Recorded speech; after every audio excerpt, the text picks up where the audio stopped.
there. Welcome to Matt Tyrrell's Mind.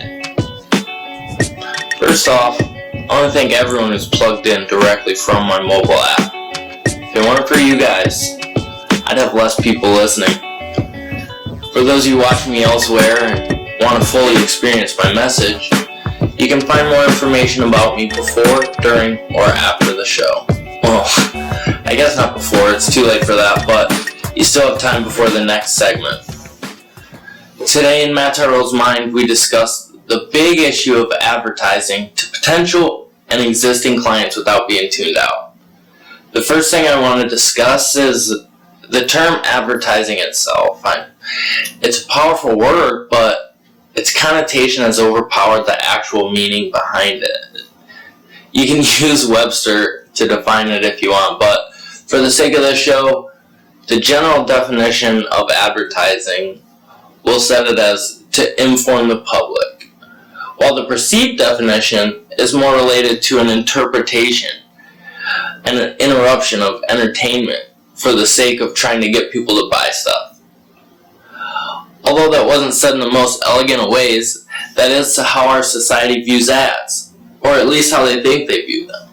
People are becoming more hesitant of even product placement through media, indicating the reluctance to buy something that's being sold to them, believing they want to make their own decision on their purchasing behavior. So for the sake of the rest of the message, we'll scrap the word advertising and use terms that are a little more neutral. Let's use promote, broadcast, or showcase. Consumers generally want to be involved with something that's popular, excluding the portion of people who dislike things that are solely based on popularity. In order for something to become popular, it has to have good promotion of its content. Assuming that the content part of your message is already solidified, I'm not going to spend too much time in today's show talking about it, but it is important to know that when designing a successful platform to broadcast a message, your content has to be created in a fun and interactive way. Most consumers don't like to be considered solely customers, and they want to have a voice in the development process, to feel as if they're part of something more, to be part of the band, not the audience. A recent step that many companies or even business-minded people have been using to create an interactive platform for promotion is through social networking sites. My favorite of the past being LinkedIn. The biggest difference between social media and traditional media is how it's defined and an inclusion of a little more interaction. Mass media had an initial explosion of popularity and has since been growing into a market that leads the world by controlling what people hear, they see, and even talk about. Its flaws the inability to give users the functionality to provide direct feedback to the personalities and messages they see on their TV. Something that's recently propelled major companies like Domino's Pizza is a new interactive promotional campaign that has their customers provide feedback by submitting the photos of the pizza to the company. And this has really helped to launch their mobile media campaign by making it a lot more interactive. A customer wouldn't subscribe to the Domino's app without having the ability to give feedback to the company. The method is so strong because it builds a success rate of other promotional works. Having an app allows users who are viewing the advertisements to take instant action by downloading or accessing the mobile app, which showcases the company in total. In the meantime, that user just agreed to have Domino's logo implanted in their eyesight roughly 100 times a day in a fun, completely new interactive way.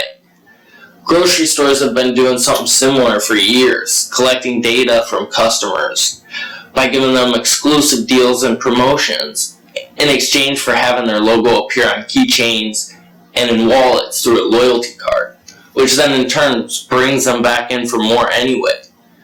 By creating this VIP program or club, these chain companies built brand recognition in a way that also allowed them to keep important notes about user behavior. Although this is now a little outdated, the concept still remains strong. By including this loyalty program to have ease of use and intercommunicability through phones, larger companies are taking the idea of promotion and transforming it into the current times while using good creative content and the sense of involvement in the development and promotion process, while also branding their logo onto the gatekeeper of today's society, the phone. It's not these large companies who have sole proprietorship over smartphones, however. The speed and ease of reaching people at a large scale has never been better.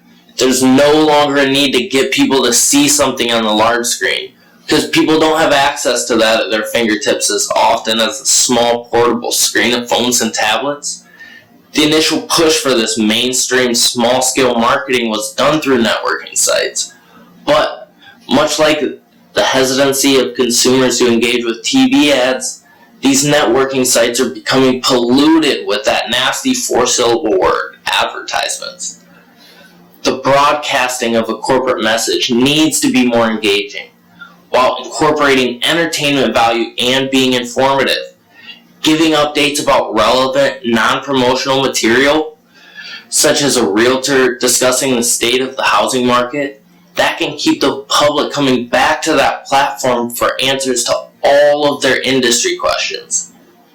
In addition to that, a person might be reluctant to discuss their medical examination at their yearly physical with a friend, but they'd be more likely to share new advances in medicine that they were reading while in the waiting room, directly from their phone. Having someone engaged in that relevant material through your app, they'll be way more likely to discuss this in their everyday conversation. And by doing that, the consumer can now be redefined as the promoter. Testimonials are a huge method in showcasing the benefits of a product or a service because consumers tend to side with an actual user who's not paid for the promotion. They can relate more directly and develop their own opinions based on that. For example, people are more likely to wear Nike shoes because Olympian Bridget Franek wears them and discusses their benefit on her performance than if being told by Nike salesperson X that they're good for company athletes. Turning a customer into a promoter is based on the intercommunication between the company and that newly converted promoter. A customer telling the story about how something changed their lives is so powerful. Not once had I ever talked to an employee of Facebook before I had signed on as a client, but through hearing people talk about its benefits, I signed on and gave my message and personal profile to the world through it. The same idea can be applied for a church, a stockbroker, or the president himself. Let's say a pastor spent the whole week trying to find new members for the church. There'd be little time available for him to cultivate God's word for broadcast to the existing members of the church, which come back week after week to hear that interpretation of the written word. If this same pastor had a troop of regular attendees who shared their stories with friends and family about the power of not only God's word, but the translation of that message, that's geared towards everyday living. Well, our friend the pastor, he'd be able to develop more engaging ways to promote that message to all of the new members of the church. And not unlike the pizza company who claims that their pizza is better than another company's, the delivery of a message is profound. And by having more followers, any message's credibility can grow with the size of its viewership. People are already going to communicate with other people regularly. There's no doubt about that. The structure of what they say and how they say it, well, that's left to the ones who write the script. Promotion can drive consumer behavior. It is more realistic to broadcast messages that are a reflection of existing consumer behavior. Today's consumer feels entitled to all information at all times, and they don't want to wait for it. Customer service's phone lines that have callers listen to decide which button to press are creating frustration for that caller, and it can start the call off on a bad note. Don't get me wrong, people still want to use their phones for this information. They just want it at the speed of their lives. Just like if it were someone's first time watching my program and that person liked it so much that they needed to have more information, they would go to their phone and research as much information about me as they could, then save that information to their device so they could bring it up later or share it with a friend. Well, thanks again for plugging into Matt Tyrrell's mind. And so I love to speak my mind. I'm also a good listener and love feedback. So go ahead and leave a comment on my app or message me directly. Until next time, give your phone a full charge and relax, because I'll be back soon.